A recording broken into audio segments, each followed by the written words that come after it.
నమస్తే, welcome to NSTV news. నేను అరుణ. ముందుగా బుల్డన్ హెడ్లైన్స్.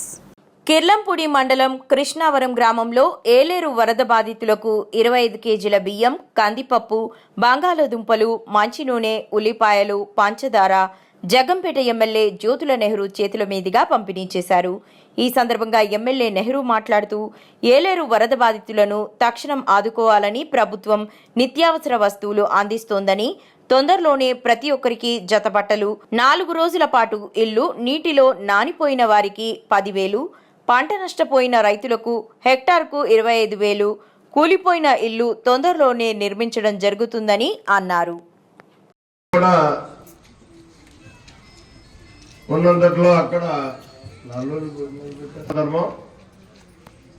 ఒక రోజులైతే మనం భోజనాలు పెట్టడం జరిగింది. ఉన్న రోజులు మీరు వచ్చి ఇక్కడ మీ సంసారాన్ని మీరే చక్కబెట్టుకున్నారు. అయితే ఈరోజు ఇచ్చేటటువంటి సహకారం 25 కేజీల బియ్యం, తర్వాత కాయగూరలు, పామాయిలు, పంచదార, కందిపప్పు ఇస్తున్నారు. ఇది తాత్కాలిక సహకారం. అంటే మొన్న 4 రోజులు మీరు పడ్డటువంటి ఇబ్బందికి మీకు ప్రభుత్వం చేయూతనివ్వాలి అని చెప్పి ఈరోజు ఇది గ్రామంలో ముంపుకు గురైనటువంటి ప్రతి ఇంటికి కూడా ఇవ్వడం జరుగుతుంది. ఇది మరి ఇది కాక 3 రోజులు భయపడి ఉన్నటువంటి నీరు ఇంట్లో ఉన్నటువంటి ప్రతి ఇంటికి కూడా 10,000 రూపాయలు ఇవ్వడం జరుగుతుంది.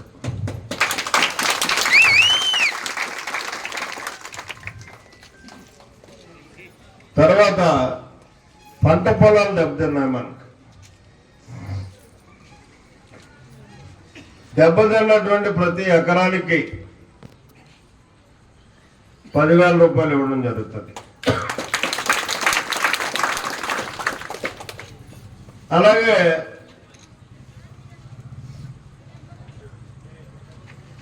ఏదైనా ఇల్లు కూలిపోతే, పనిచేయనటువంటి పరిస్థితి ఉంటే కొత్తగా ఇల్లు కూడా నిర్మాణం చేయడానికి చేయూతనివ్వడం జరుగుతుంది, శాంక్షన్ ఇవ్వడం జరుగుతుంది.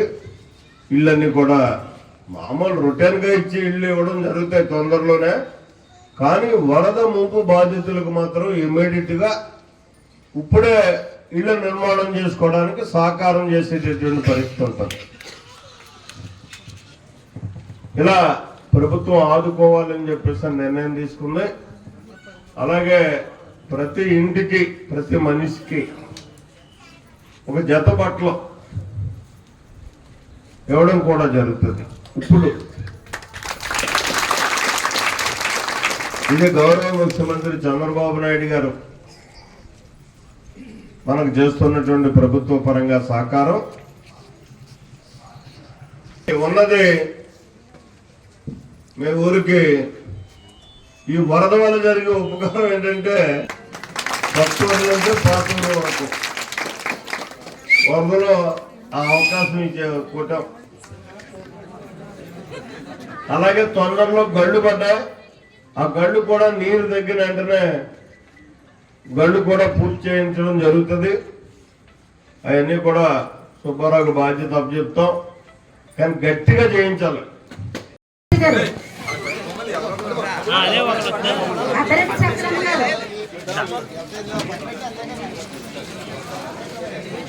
పాలకుర్తి మండల గారు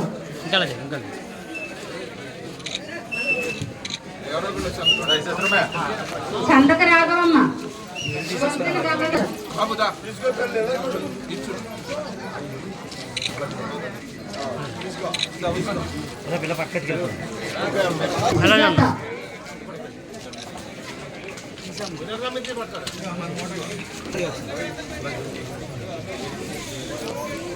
నీటిపల్లి సత్యవతి గారు, ఎలా చూడండి రాంబాబు గారు, ఎలా చూడండి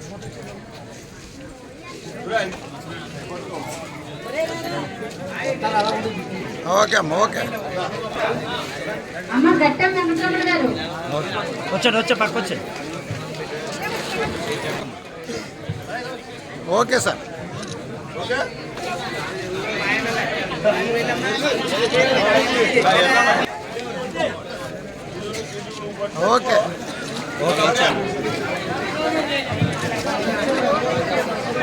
అయిపోయింది గ్రామ సభను ఉద్దేశించి మరి ఏదైతే తహసీల్దార్ ఎంఓ మాట్లాడతారు. ఈ ఏలేరు కాలువ వల్ల మన ముంపు గురైన ప్రాంతంలో గవర్నమెంట్ వారు ఇచ్చిన మనం ముఖ్యంగా మన శాసనసభ్యులు ఎమ్మెల్యే గారికి శ్రీ జ్యోతిల్ నెహ్రూ గారికి ప్రత్యేక ధన్యవాదాలు. తను విలువైన టైంలో మన ఈ గ్రామానికి వచ్చి ఈ కార్యక్రమంలో పార్టిసిపేట్ చేస్తున్నందుకు. అలాగే సార్ చేతులుగా ఫర్దర్గా మీ దగ్గర డీటెయిల్స్ డ్యామేజ్ అయిన హౌసెస్ డీటెయిల్స్ కూడా మీ దగ్గర ఆల్రెడీ సర్వే చేశాం. ఇల్లింటికి తిరిగి సర్వే చేయడం జరిగింది. ఆ డీటెయిల్స్ ఇంకా ఇక్కడ గళ్ళు వేసి ఉన్నాయి. ఆ గళ్ళన్నీ కూడా ఈజీగా ఇంకా నీరు ఎక్కువ రావడానికి అవకాశం ఉంటుంది. ఇంకా గళ్ళు కట్టడానికి మనకు దారి లేదు. ఇంకా ఇప్పుడు 6000 క్యూసెక్కుల నీరు ఇంకా 8లో వస్తుంది కడదామంటే. కాబట్టి మేము హెచ్చరిక చేస్తే మాత్రం మీరందరూ మాకు సహకరించాలి. నిన్నట్లా మొండిగా ఉండకుండా సురక్షిత ప్రదేశాలకు బయటకు రావాలి. ఒకవేళ జరిగితే నేను కోరుకునేది అది మిమ్మల్ని. ఇక మనం రోజు ఇదే పరిస్థితి, ప్రతి సంవత్సరం ఇదే పరిస్థితి ఉండకుండా జాగ్రత్త చేయాల్సినటువంటి బాధ్యత ప్రభుత్వం మీద మా మీద ఉంది. ఎన్ని రోజులను ఎప్పుడైతే పారిపోతారు మీరు లాడీ బీడీ సంకనెట్టుకుని. అటువంటి పరిస్థితి లేకుండా ఉండాలి అనుకున్నప్పుడు మన గౌరవ ముఖ్యమంత్రి గారు మన చంద్రబాబు నాయుడు గారు రాజ్యపాలన వచ్చారు. అంటే మన ప్రాంతంలో ఏం జరిగింది అని చూడడానికి. ఆయన ఒకటే అడిగాడు, నీ ప్రాంతాలకు వరద రాకుండా ఉండాలంటే ఏం చేస్తే వరద లేకుండా ఉంటుంది? నీరు కిందకు సముద్రానికి పోవాలి, ఎంత వస్తే అంతా కూడా. అంటే నేను అన్నది, ఎక్కడైనా రిటైనింగ్ వాల్స్ కట్టాల్సిన దగ్గర రిటైనింగ్ వాల్స్ కట్టాలండి. కనీసం ప్రతి ఊరికి కూడా ఒక 8-9 అడుగులు ఎత్తు గట్టు, ఇప్పుడు ఉన్నటువంటి నేలకి ఎత్తుగా ప్రతిష్టమైనటువంటి గట్టును నిర్మాణం చేయాలండి. మాకు సుమారు మామిడాడి నుంచి ఇటులా గొరికండి వరకు, ముక్కలు గొరికండి వరకు కూడా రకంగా చేయాలి అని చెప్తే దానికి ఎంత అవుతుంది అని అడిగాడు. 25 కోట్లు ఉంటే సరిపోద్దన్నాను నేను. అంటే నేను వేసుకున్నటువంటి లెక్కలు సంబంధించి. కానీ ఇవాళ చూస్తుంటే తిరుగుతుంటే 50 కోట్లు కూడా సరిపోయినటువంటి పరిస్థితి కనపడుతుంది. సరే, ఆయన ఏమన్నాడంటే ఇమ్మీడియట్ గా మీరు ఎస్టిమేట్లు తయారు చేసి పంపండి, ఎంత కావాలంటే అంతా కూడా నిధులు నేను సమకూరుస్తాను. ఆ రకంగా జరగాలి. కనీసం గ్రామాలన్నా మునగకుండా ఉండాలి. ఆయన చెప్పి పంట పొలాలు మునగకుండా ఉండాలి, గ్రామాలు మునగకుండా ఉండాలని చెప్పాడు. ఈ రెండింటికంటే ప్రయారిటీ గ్రామాలకు ఇవ్వండి, గ్రామాలు మునగకుండా ఉండే పరిస్థితిని చూడండి అని చెప్పేసి ఆదేశించడం జరిగింది. ఆ రకంగానే ఇవాళ మనం యాక్షన్ ప్లాన్ తయారు చేసుకుంటున్నాం. ఇటు రెవెన్యూ డిపార్ట్మెంట్ కానీ, అటు ఇరిగేషన్ డిపార్ట్మెంట్ కానీ, ఇటు అగ్రికల్చర్ డిపార్ట్మెంట్ కానీ, ప్రజాప్రతినిధులుగా మేము కానీ కూర్చొని తొందరలోనే ఒక యాక్షన్ ప్లాన్ తయారు చేసి మనకి వరద వచ్చినా సరే కానీ ఆ వరద మన మీద ప్రభావితం చూపకుండా ఉండేటటువంటి విధంగా గట్లు వేసుకోవాలి, పటిష్టం చేయాలి ప్రతి గ్రామాన్ని అని చెప్పేసి ఆలోచన చేస్తున్నాం. దాన్ని చేసుకోవడం కూడా జరుగుతుంది. ముఖ్యంగా తహసీల్దార్ గారికి, అలాగే పత్రికా సోదరులకి, మీడియా సోదరులకి, సోదరిమణులకి, సోదరులకి, మీ అందరికీ కూడా పేరు పేరున నా హృదయపూర్వకమైనటువంటి ధన్యవాదాలు తెలుపుతున్నాను. ఆనంద్, నిజంగా మన కృష్ణవరానికి ఏం కొత్త కాదు.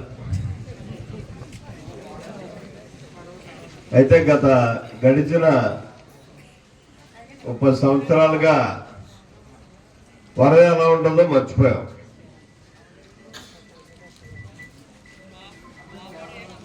మరి ఇందాక సుబ్బారావు చెప్పినట్టుగా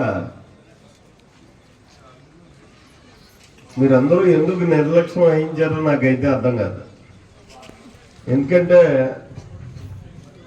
12,000 క్యూసెక్లు వదిలేప్పుడే మన ఊరంతా మునిగిపోయింది.